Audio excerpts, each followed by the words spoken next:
सिंधियाना news network की reporter रोशन दिनकोरे जो मूजिब शहीद सहाफ़ी जान मोहम्मद मेहर जा 6 ॾींहं गुज़रण बावजूद कातिल गिरफ़्तार न थी सघिया। बदीन में शहीद जान मोहम्मद मेहर जे कातिलनि जी गिरफ़्तारी लाइ सहाफ़ी, शहरी, वापारी, सिविल सोसाइटी, मुख़्तलिफ़ तंज़ीमुनि जा अॻवान रोडनि ते निकिरी आया। रैली कढी 2 कलाक धरणो हणी रोड ब्लॉक करे सख़्त नारेबाज़ी कई।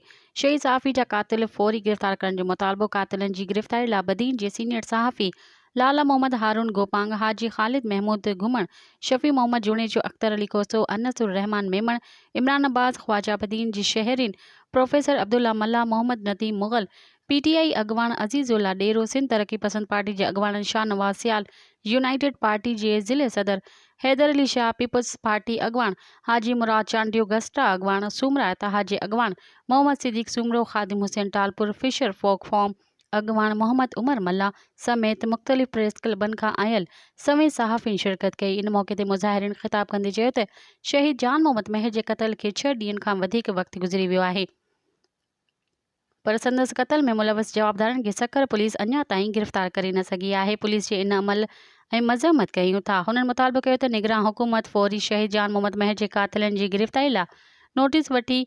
हुननि चिताव ॾींदे चयो त जेकॾहिं शहीद सहाफ़ी जा कातिल गिरफ़्तार न कया विया त सॼी सिंध में तहरीक शुरू कई वेंदी।